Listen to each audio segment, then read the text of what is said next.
Hello guys, आज हम general studies part 3 करने वाले हैं, जिसके अंदर aptitude, reasoning ability and GK और अवेयरनेस के क्वेश्चन आने वाले हैं। ये पेपर जो है एस्टेट तो 2017 पीजीटी केमिस्ट्री का सेट बी है। इसके अंदर हम जनरल स्टडीज के आज 30 क्वेश्चन करेंगे। सबसे पहले हम क्वेश्चन नंबर 61 को देखते हैं। Which of the following word can be formed by using letters of word venturesome. इस वर्ड को यूज करके कौन कौन से लेटर बनाए जा सकते हैं। तो यहाँ पे एक ही वर्ड ऐसा होगा जो बनाया जा सकेगा। तो इसको करने के लिए सबसे बेस्ट तरीका ये होता है कि हम वर्ड देख लेते हैं कौन सा वर्ड कितने टाइम दे रखा है। जैसे यहाँ पे हमें आर है, आर वन टाइम दिया है और ई 1 2 3 टाइम दिया है। तो यहाँ पे देखिए आर 2 टाइम यूज हो रहा है, ये वर्ड नहीं बन सकता। यहाँ पे आर 3 टाइम यूज हो रहा है, ये भी नहीं बन सकता। यहाँ पे ई 1 2 3 4 टाइम यूज हो रहा है, ये भी नहीं बन सकता। तो बचा हुआ वर्ड कौन सा हो गया? सरमाउंट हो गया, जो इसको यूज करके बड़े आराम से बनाया जा सकता है। आप चाहें तो इसको चेक भी कर सकते हैं। Question number 62, how many pair of letter does the word difficult contain in such that the 2 letters of the pair have as many letters between them in the word as there are in the English alphabet. तो देखिए, इसको करने के लिए हमें सबसे पहले check करना है। जैसे हमारे पास यहाँ पे है DIF फर्स्ट पेयर। इस फर्स्ट पेयर में देखिए D और F के बीच में I है, सिर्फ 1 लेटर है। तो और हम जब इंग्लिश अल्फ़ाबेट में देखते हैं तो D और F के बीच में एक ही अल्फ़ाबेट होता है E। तो 1 पेयर हमारा ये हो गया। फिर हम देखते हैं FF हमारा दूसरा पेयर है। F और F के बीच में कोई लेटर नहीं है, तो 0 लेटर। और इंग्लिश अल्फ़ाबेट में जब F से F पर ही देखेंगे तो कोई लेटर नहीं होगा, वो 0 ही होगा। और एक यहाँ पे हम देखते हैं ICUL। यहाँ पे I और L के बीच में 2 लेटर हैं, और जब हम इंग्लिश अल्फ़ाबेट में देखेंगे तो I और L के बीच में 2 ही लेटर हैं, J और K। तो यहाँ पे 3rd पेयर हमारा ये बन जाता है। तो इस तरीके से हमारा इसका आंसर जो होगा वो 3rd होगा। और बाकी ऐसा कोई पेयर हमें यहाँ पे नहीं मिलने वाला है कि 2 लेटर के बीच में उतने ही लेटर हो जितने इंग्लिश अल्फ़ाबेट में होते हैं। Question number 63, 1 - 9y upon 19 - 3y equal to 5/8। y का वैल्यू बताना क्या होगा। तो इसको करने के लिए देखिए हम स्टेटमेंट बना लेते हैं क्रॉस मल्टीप्लाई कर 1 - 9y को 8 से मल्टीप्लाई करेंगे तो 8 × 1 = 8 और 8 × 9 = 72। 8 - 72y हो जाएगा ये इक्वल में। जब 19 को 5 से करेंगे तो 95 माइनस 5 को 3 से करेंगे तो 15y। इस इक्वेशन को सोल्व करेंगे। -72 और इधर आके +15। जब इनको हम सोल्व करेंगे तो यहाँ पे बनेगा 57y प्लस का। और यहाँ पे जब ये 8 इधर जाएगा 95 में से 8 माइनस हो जाएगा तो बचेगा 87। 87 अपॉन 57 सोल्व कर लेंगे तो हमें यहाँ पे मिलने वाला है माइनस का 57, तो माइनस का 29 अपॉन 19। हमारा राइट आंसर हो जाएगा option number 3। Question number 64, the list perfect square which is divisible by each of 21 36 66 is. यहाँ लिस्ट परफेक्ट स्क्वायर निकालना है तो हम सबसे पहले क्या करेंगे, 21 36 और 66 का एलसीएम निकाल लेंगे। देखिए यहाँ पे लिस्ट परफेक्ट नंबर के लिए हमने 21 36 66 का प्राइम फैक्टराइजेशन करते हुए क्या किया, एलसीएम निकाल लिया। सबसे पहले 2 पे देखेंगे, 2 पे हम यहाँ पे चेक करेंगे तो 21 36 डिविजिबल है 18 पर 33। फिर 2 से ये 9 पे हो जाएगा, बाकी सेम है। फिर 3 पे करेंगे तो ये 7 पे, ये 3 पे और ये 11 पे। फिर 3 पे करेंगे तो ये 7 ही रहेगा, ये 1 पे और ये 11।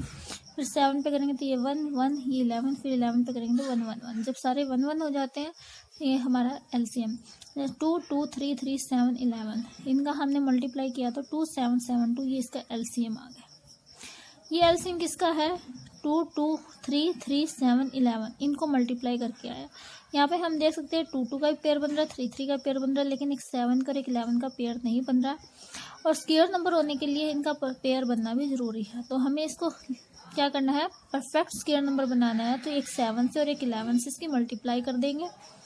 इस नंबर के जब 77 से हम मल्टीप्लाई करेंगे तो हमारा जो मल्टीप्लाई करने के बाद रिजल्ट आएगा वही हमारा आंसर होगा। तो यहाँ पे हमारा मल्टीप्लाई करके आ रहा है 213444, 213444। ये आपका राइट आंसर होगा यहाँ पे। क्योंकि इन्होंने पूछा है आपसे list perfect square, list perfect square इसी तरीके से निकाला जाएगा हमारा। आगे क्वेश्चन नंबर 65। देखिए 5 year ago the age of A was twice the age of B. A की उम्र बी की उम्र से क्या थी, डबल थी। तो बी की छोटी है, ए की क्या है, ज़्यादा है। After 5 year their age would be in the ratio 3:2। 5 साल बाद उनकी एज का रेशियो 3:2 हो जाएगा। उनके वर्तमान यानी प्रेजेंट आयु हमने बतानी क्या होगी। देखिए क्वेश्चन वैसे अगर आप पूरा एक्सप्लेनेशन से करेंगे थोड़ा लेंथी रहता है, लेकिन अगर ऑप्शन से करते हैं तो ज़्यादा सही रहता है। इसने कहा 5 साल बाद उनकी एज क्या हो जाएगी, 3:2 हो जाएगी। तो ये प्रेजेंट एज दे रखी है। आप इनमें जो है ना ऑप्शन में इसको पुट करके जल्दी से चेक कर लीजिए कि आप 5 साल इनमें जोड़ दीजिए, क्योंकि 5 साल बाद ये रेशियो होगा ना।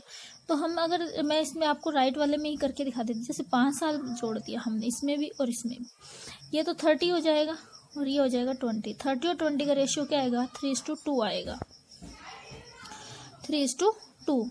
तो यहाँ पे और अगर आप क्या करेंगे, इस प्रेजेंट एज में से 5 साल कम कर देंगे, ये 20 हो जाएगा और ये 10 हो जाएगा।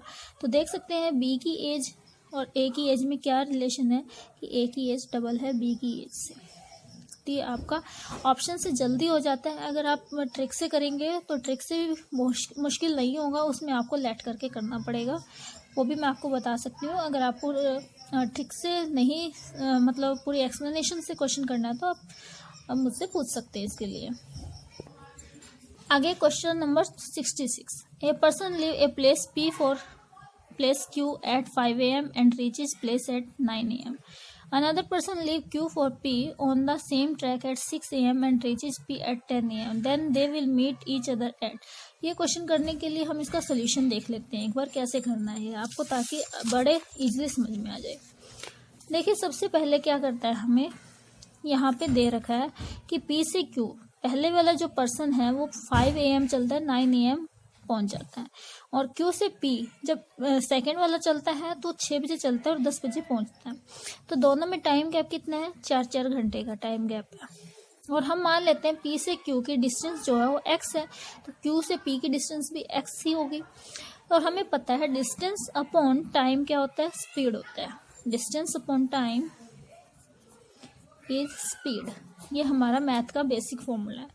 तो यहाँ पे हमें पर्सन P की जो है वो यानी कि ए फर्स्ट पर्सन की हम क्या कर रहे हैं, स्पीड निकाल रहे हैं जो P से स्टार्ट कर रहा है अपनी डिस्टेंस। तो उसकी स्पीड हो जाएगी x.4 किलोमीटर पर आवर। और इस तरीके से सेकंड पर्सन जो Q से अपनी जर्नी स्टार्ट कर रहा है उसकी स्पीड भी क्या हो जाएगी, x.4 किलोमीटर पर आवर, क्योंकि डिस्टेंस भी सेम है, टाइम भी सेम है। अब यहाँ से दोनों की रिलेटिव स्पीड निकालने के लिए हम क्या करेंगे, दोनों की स्पीड को ऐड कर देंगे। x/4 प्लस x/4 दोनों की स्पीड ऐड करेंगे तो 2x/4 हो जाएगा और उसको कट करेंगे तो x/2 किलोमीटर पर आवर आ गया। अब यहाँ पे हमें क्या करना है, ये देखना है कि पहले वाला इंसान 5 बजे चला था और दूसरे वाला 6 बजे चला था। 5 और 6 के बीच में कितना टाइम है, 1 घंटा है। तो 1 घंटे में पहले जो पर्सन चला वो ज़्यादा चल जाएगा ना। तो फर्स्ट पर्सन 6 बजे तक कितना चल लिया, उसकी स्पीड थी x/4, कितने टाइम लिया उसने, 1 घंटा ज़्यादा लिया। तो 1 घंटा ज़्यादा में कितना चला, वो x/4 चला, x/4 × 1 x/4 kilometre per our. 1 घंटे में वो इतना चल चुका है। अब उसकी जो डिस्टेंस है वो बची हुई डिस्टेंस कितनी होगी, देखो उसने x किलोमीटर चलना था, x/4 वो चल चुका है। तो x माइनस x/4 क्या आ जाएगा, हमारा एलसीएम लेकर सोल्व करेंगे तो यहाँ 4 एलसीएम आ गया, 4x माइनस x क्या हो गया, 3x/4। इतना डिस्टेंस उसका बाकी बच गया। ठीक है, तो यहाँ से हमें 2 चीज़ें मेन चाहिए थी, एक तो रिलेटिव स्पीड और एक हमें चाहिए था रिमेनिंग डिस्टेंस। तो अब हमें मीटिंग टाइम निकालना है, तो रिमेनिंग डिस्टेंस को ऊपर रखकर रिलेटिव स्पीड को नीचे रखकर सोल्व कर देंगे। Remaining distance upon relative speed तो हो जाएगा 3/4x upon x/2। 3/4x into ये रेसिप्रोकल हो जाएगा 2/x। x से x कैंसल, 2 1 जा 2, 2 2 जा 4, 3/2 आवर्स। 3/2 आवर्स का मतलब होता है 90 मिनट्स। जब आप सोल्व करेंगे 90 मिनट्स यानी 1.5 घंटा आप जिसको बोलते हैं, 1 घंटा 30 मिनट, 1 घंटा 30 मिनट। अब ये देखिए जो आप टाइम निकालेंगे, अब उनका मीटिंग टाइम जो होगा वो सेकंड पर्सन की स्टार्टिंग टाइम में ऐड करके निकलेगा। सेकंड पर्सन कितने बजे चला था? 6 बजे। उसमें 1.5 घंटा और हम ऐड कर देंगे 1 घंटा 30 मिनट, तो कितना टाइम हो जाएगा? 7:30 हो जाएंगे। तो उनका मीटिंग टाइम क्या आ गया? 7:30।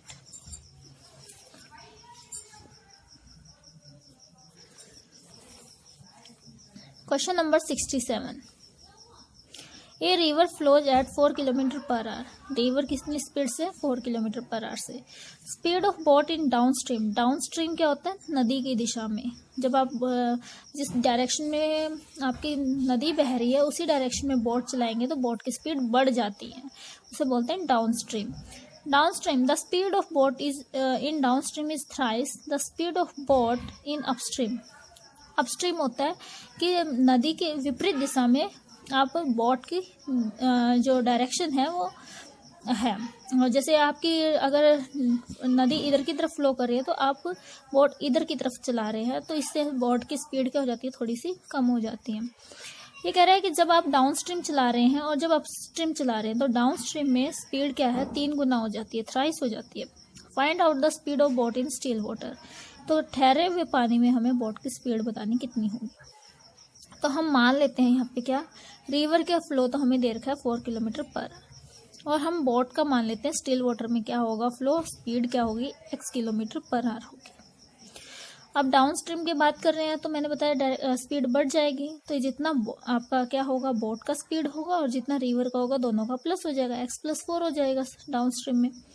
और अप स्ट्रीम में क्या होता है? स्पीड कम हो जाती है, तो जितना आपका बोट का स्पीड है उसमें से आप रिवर का स्पीड क्या कर देंगे? कम कर देंगे, x-4 कर देंगे।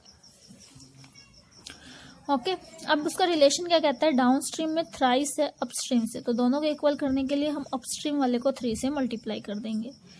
तो x+4 जो स्पीड है इक्वल हो जाएगी वो किसके? x-4 के 3 टाइम्स में, थ्राइस में। तो x+4 = 3 × x-4, 3x-12 जब ब्रैकेट को सोल्व करेंगे तो 3x में इधर का x लेके आएंगे तो माइनस हो जाएगा, 2x बचेगा, और 4 में इधर 12 लेके आएंगे तो +12 हो जाएगा, 16 हो जाएगा। 16 = 2x और x = क्या आ जाएगा? 8 आ जाएगा। तो 8 किलोमीटर पर आवर आपके स्टिल वाटर में स्पीड हो जाएगी बोट की। Question number 68।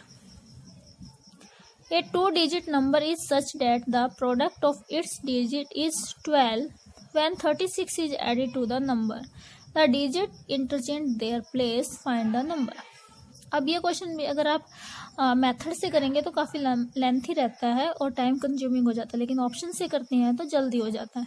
ये कहता है 2 डिजिट का नंबर है जिनका प्रोडक्ट क्या है? 12। देखेंगे सभी का यहाँ पे 6 × 2 12, 2 × 6 12, लेकिन ये दोनों 12 नहीं बन रहे, तो ये ऑप्शन तो यहीं पे कट जाते हैं। इनके डिजिट की मल्टीप्लाई 12 नहीं बन रही, 0 बन रही है। 6 × 0 0, 2 × 0 0। अब बात आती है क्या कि इनमें 36 ऐड करेंगे। अब इसमें आप 36 ऐड करके देख लीजिए क्या बनेगा? 898। क्या डिजिट का प्लेस चेंज हुआ?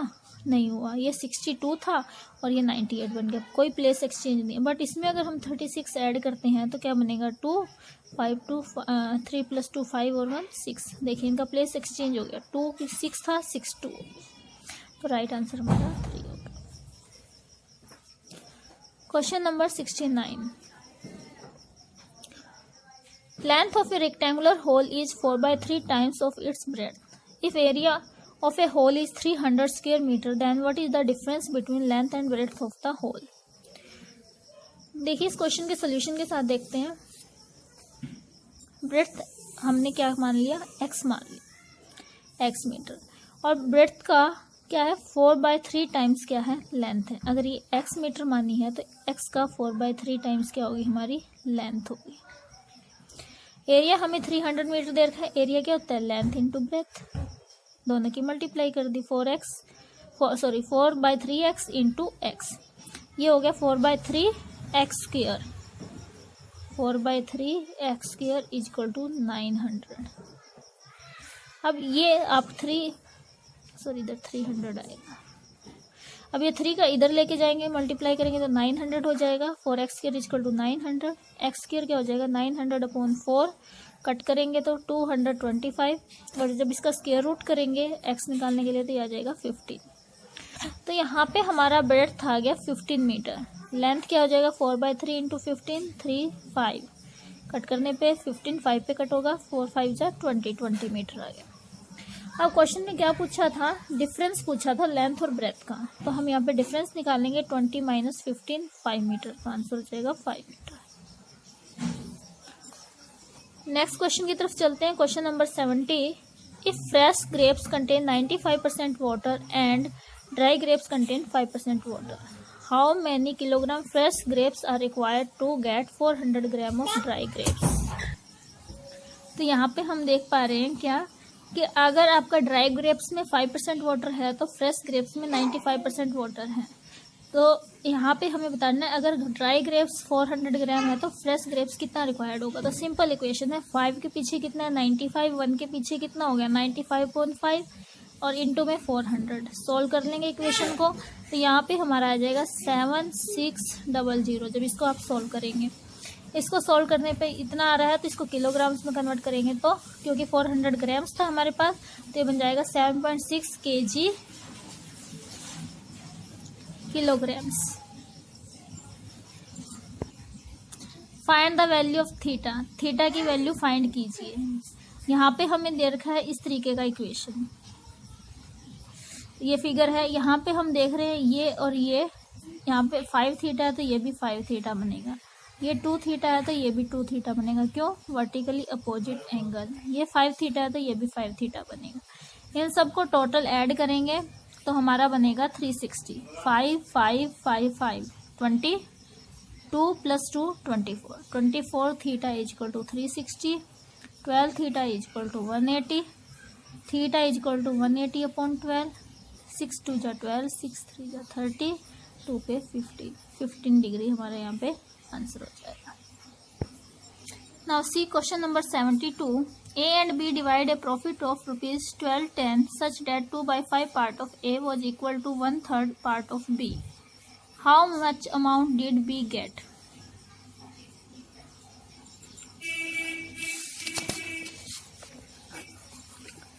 Let's see. देखिए टोटल अमाउंट थी 1210 रुपीज। अगर हम B का X पार्ट मान लेते हैं तो A का हो जाएगा टोटल में से X माइनस करके, और ये रिलेशन हमें दे रहा है कि A का 2/5 पार्ट और B का 1/3 पार्ट इक्वल है। तो A का हमने 2/5 पार्ट कर दिया और B का हमने 1/3 पार्ट कर दिया।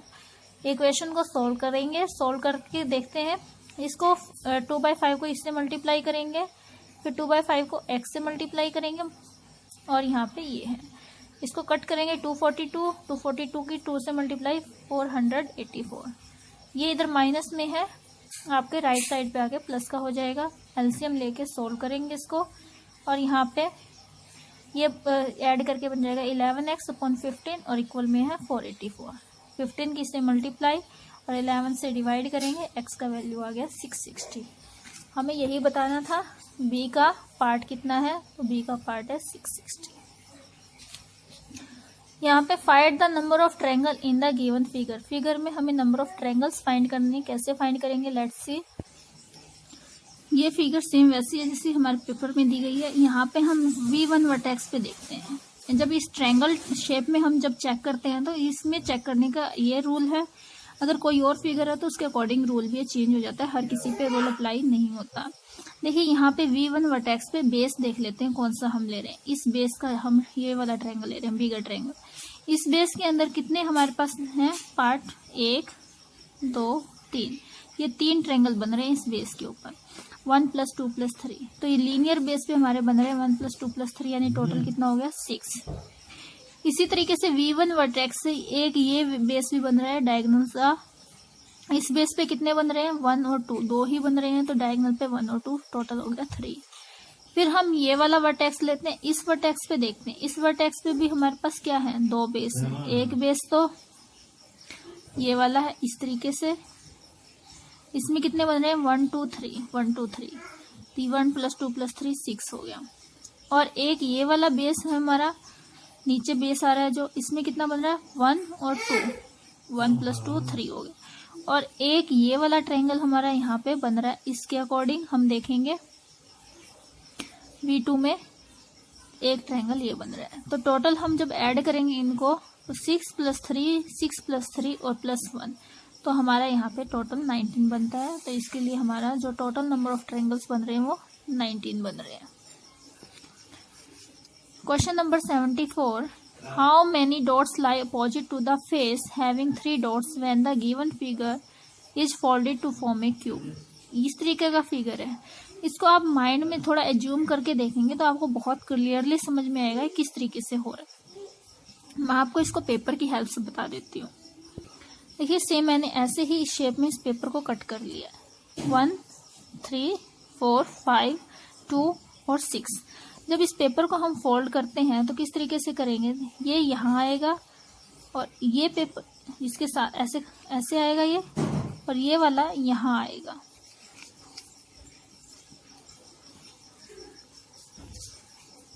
ये यहाँ और ये यहाँ इधर आएगा।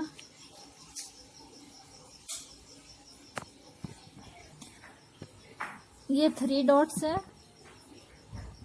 इसके जस्ट अपोजिट क्या आएंगी, 3 है, इसके जस्ट अपोजिट 2 डॉट्स आएंगे। अगर आप इस पेपर को इस तरीके से फोल्ड करके क्यूब की शेप में देखेंगे तो 3 के जस्ट बैक पे 1 और इधर 2।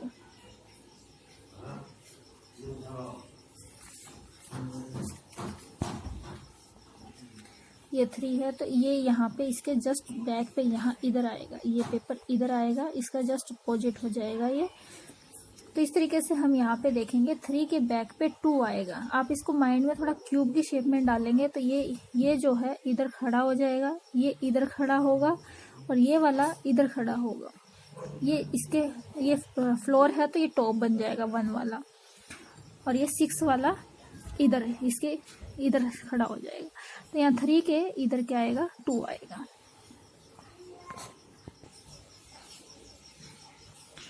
नेक्स्ट क्वेश्चन है question number 75। A and B are friends. B has friendship with all. A has many enemies. A and C does not like each other. देखिए A और B 2 फ्रेंड है, ये A है ये B है। B की friendship सभी के साथ है, B की सभी के साथ है, बट A के बहुत सारे दुश्मन भी हैं, एनिमीज भी हैं इसके। इनमें से कुछ जो फ्रेंड्स हैं, इन फ्रेंड्स में से इसके कुछ एनिमीज भी हैं, ये एनिमीज भी हैं। लेकिन बी की तो सभी के साथ फ्रेंडशिप है ना, तो यानी जो इसके एनिमीज हैं वो बी के फ्रेंड भी हैं। अब ए और सी एक दूसरे को पसंद नहीं करते, तो कंक्लूजन क्या निकालना है, A and C are friend of B, B के फ्रेंड है। देखो ए और सी, ए और बी तो पहले फ्रेंड दे रखे हैं। ए की भले ही सी से एनमिटी हो, बट वो तो बी का तो फ्रेंड होगा ही, क्योंकि बी तो सभी के साथ फ्रेंडशिप में है। B has friendship with as friend, बिल्कुल है, सभी के साथ है तो ए के फ्रेंड के साथ भी है। सी एंड बी आर फ्रेंड, बिल्कुल, यहाँ तो ये चीज तो पहले ही आ चुकी है, ये भी फ्रेंड्स हैं।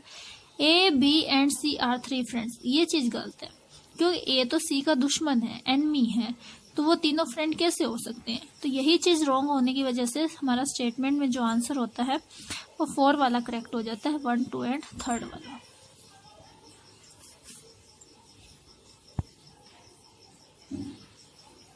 नेक्स्ट चलते हैं क्वेश्चन नंबर 76 की तरफ।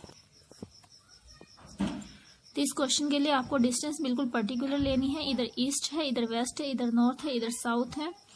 स्टार्टिंग पॉइंट का उसका हाउस मान लेंगे, हाउस स्टार्टिंग पॉइंट पे ओरिजिन से वो 8 मीटर चली, 8 मीटर से वो आगे राइट डायरेक्शन में, राइट इधर है लेफ्ट इधर है, राइट में 15 मीटर चली, 15 मीटर से फिर वो ईस्ट की तरफ 20 चली, तो ये 8 था, उससे आगे 12 और हमने ऐड करके 20 मान लिया। फिर वो साउथ की तरफ 20 चली, तो 15 तो इतना था ही, हमने 5 और नीचे की तरफ लेके 20 बना लिया, इसको 20 मीटर। अब आपको क्या करना है, ये हॉस्टल और ये हाउस के बीच का डिस्टेंस बताना है और डायरेक्शन बताना है। तो हॉस्टल देखिए साउथ और ईस्ट में, साउथ ईस्ट में आ गया, साउथ ईस्ट आते ही आपका आंसर भी आ गया, क्योंकि साउथ ईस्ट किसी और क्वेश्चन में किसी ऑप्शन में नहीं है। आपको डिस्टेंस भी निकालना मैं बता देती हूँ, यहाँ पे कैसे निकालेंगे। ये 15 मीटर था और ये पूरा 20 था, तो 20 में से 15 माइनस कर दिया, कितना बच गया 5। ये पूरा 20 था, 20 में से 8 माइनस कर दिया, कितना बच गया 12, 12 और 5 ये आ गए आपके, ये आपको निकालना है। तो यहाँ पे पाइथागोरस थ्योरम लगाइए, हाइपोटेन्यूज का स्क्वायर इक्वल टू बेस का स्क्वायर प्लस परपेंडिकुलर का स्क्वायर। बेस 12 है, 12 का स्क्वायर 144, परपेंडिकुलर 5 है, 5 का स्क्वायर 25। दोनों को ऐड करेंगे 169, एच स्क्वायर 169 है तो एच कितना आ जाएगा आपका 13 मीटर, एच यानी हाइपोटेन्यूज। तो ये आपकी हाइपोटेन्यूज एक राइट एंगल ट्रायंगल यहाँ पे फॉर्म हो रहा था, इसलिए हमने ये फॉर्मूला यहाँ पे अप्लाई किया है। तो हमारा आंसर हो जाएगा ऑप्शन 2। नेक्स्ट हम देखते हैं, आकाश सीमा के घर जाता है जो गीता की पड़ोसन है। गीता की एक पुत्री मीना है जो स्कूल में पढ़ती है। अरमान अमन का पिता है और अंजलि से विवाह किया है। अरमान की बहन गीता है तो गीता का अंजलि से क्या रिश्ता है। देखिए, जो इस क्वेश्चन को सॉल्व करने के लिए रिलेशन में जल्दी से बता देती हूँ क्या है। गीता की पुत्री मीना है, ओके, और गीता का भाई अरमान बताया है यहाँ पे। अरमान की बहन गीता है तो गीता का भाई क्या हो गया, अरमान हो गया, ठीक है। तो ये बहन है, ये भाई है, और इसके भाई की शादी जो है वो अंजलि से हुई है, तो इसकी ये पत्नी है अंजलि, अरमान की पत्नी है अंजलि। अब गीता अरमान की बहन है और अंजलि पत्नी है, तो ये दोनों क्या हो जाएंगे, ननंद भाभी का रिलेशन हो जाएगा इनका। गीता ननंद है तो अंजलि भाभी है, तो यहाँ भाभी ऑप्शन में नहीं है, गीता का रिलेशन पूछा है इसलिए हम ननंद यहाँ पे राइट आंसर करेंगे। आगे क्वेश्चन देखते हैं। इफ डेल्टा का मतलब है लेस, ट्रायंगल का मतलब है ग्रेटर, और जीरो का मतलब है इक्वल, तो यहाँ पे हम इनका रिलेशन पुट कर देंगे। हमने ट्रायंगल की जगह तो यहाँ पे पुट कर दिया ग्रेटर, और यहाँ पे जीरो की जगह पुट कर दिया इक्वल। ऑप्शन में भी हमें ये दिया है, यहाँ पे डेल्टा नहीं, सॉरी ये स्क्वायर है, स्क्वायर का हमने लेस कर दिया, यहाँ भी लेस कर दिया, ट्रायंगल का हमने ग्रेटर कर दिया और ट्रायंगल का हमने ग्रेटर कर दिया। अब हमें करेक्ट बताना है क्या होगा। तो यहाँ पे जब हम इस इक्वेशन को सॉल्व करेंगे तो किस तरीके से करेंगे, 2x ग्रेटर देन 3y और 2y इक्वल टू z है, तो पहले इसी को उठा लेते हैं। 2y इक्वल टू z है तो y क्या हो जाएगा, z/2, और ये है 2x ग्रेटर देन 3y, तो 2/3, 3 को नीचे ले आएंगे तो 2/3x ग्रेटर हो जाएगा y से। अब y का वैल्यू हमारे पास z/2 है, तो 2x/3 ग्रेटर हो जाएगा z/2 के। 2 को इधर ले आओ, 3 को इधर ले जाओ, क्रॉस मल्टीप्लाई से, तो 4x ग्रेटर हो जाएगा 3z के। तो ये रिलेशन मैच करता है ऑप्शन 4 में, क्योंकि हम ट्रायंगल की जगह ग्रेटर रखेंगे तो 4x ग्रेटर 3z हो जाएगा। Question number 79, if heater is KBDQHO and code word of air is DFUB, then code word of cooler is। यहाँ पे जो रिलेशन है वो इस तरीके से, H और K में रिलेशन है +2 वर्ड्स का, और यहाँ पे E और B में रिलेशन है -2 वर्ड्स का। इस तरीके से एक वर्ड प्लस में एक माइनस में है, तो इसी तरीके से जब हम इसको चेक करेंगे, C में +2 करेंगे तो DEF आ जाएगा, और O में 2 माइनस करेंगे तो R, पीछे जाना है, RST S,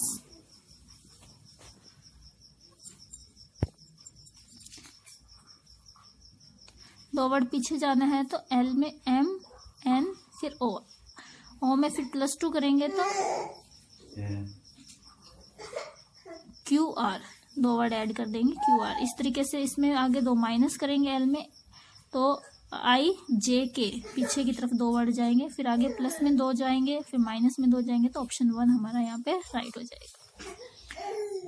question 80, find the wrong number in the series. Series में रॉन्ग नंबर फाइंड करने के लिए जो रिलेशन लगेगा वो इस तरीके से लगेगा। फर्स्ट वर्ड में हम 1 का मल्टीप्लाई करेंगे, फिर जो आएगा उसमें 2 का मल्टीप्लाई करेंगे, जो आएगा उसमें 3 का, जो आएगा फिर आगे आएगा 4 का। तो यहाँ पे देखते हैं, यहाँ 360 आना चाहिए, 380 दे रखा है, इस तरीके से मल्टीप्लाई करते हुए, तो हमारा रॉन्ग वर्ड हो जाएगा 380। नाउ क्वेश्चन नंबर 81, ये हरियाणा जीके बेस्ड क्वेश्चन है, जिसमें सबसे पहला क्वेश्चन आता है 2011 की जनगणना के अनुसार आधार पर हरियाणा की दशकीय जनसंख्या वृद्धि कितनी थी। तो इसका राइट आंसर है 19.90%। 1 नवंबर 2017 को हरियाणा की 13वीं विधानसभा में महिला सदस्यों की संख्या कितनी है। तो 2017 में महिला सदस्यों की संख्या थी 13, 13वीं विधानसभा में 13 महिलाएं थी। निम्नलिखित में से कौन हरियाणा के राज्यपाल नहीं थे। BN चक्रवर्ती, हरचरण सिंह बरार, शिवराज पाटिल, धानिक लाल मंडल। इनमें से कौन नहीं थे, शिवराज पाटिल नहीं थे। क्वेश्चन नंबर 84, निम्नलिखित में से कौन सा सही सुमेलित नहीं है? 1857 की क्रांति के नेता और उनका कार्यक्षेत्र। तो पहला है सदरुद्दीन मेवात से थे, सही है। नाहर सिंह बल्लभगढ़ थे, ये भी सही है। गफूर अली पटौदी से, ये गलत है। अहमद अली फर्रुखनगर से, ये भी सही है।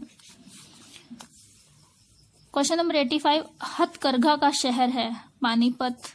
दीनदयाल जन आवास योजना के बारे में अधोलिखित कथनों पर विचार कीजिए। जो यहाँ पे कथन दिए गए हैं, योजना निम्न और मध्यम संभावना के शहरों के लिए प्रयोज्य है। नीति का उद्देश्य शहरों में कम कीमत के आवासन विकास को प्रोत्साहित करना है। नीति के तहत 15 एकड़ अधिकतम प्रयोजित क्षेत्र होगा। 150 वर्ग मीटर भूखंड का अधिकतम आकार होगा, यानी प्लॉट का साइज 150 मीटर होगा ज्यादा से ज्यादा। तो ये सारे कथन सत्य हैं, आपने सत्य कथन बताना था। ऑप्शन 4 यहाँ पे राइट है, all points are correct. Next question number 87, 2016 के ग्रीष्म पैरालंपिक में हरियाणा मूल के कितने एथलीटों ने पदक जीता? 1। मैंगो मेला आयोजित किया जाता है पिंजौर में। सुमेलित कीजिए, यहाँ अभ्यारण्य और जिला दिया है, तो ये खापरवास, झज्जर, नाहर, रेवाड़ी, बीर, शिकारगढ़, पंचकुला, अबूब शहर, सिरसा, ये सारे ही सुयोजित हैं।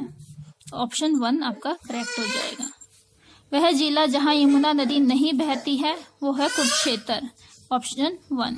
पानीपत, सोनीपत, पलवल से होकर ये यूपी की तरफ चली जाती है।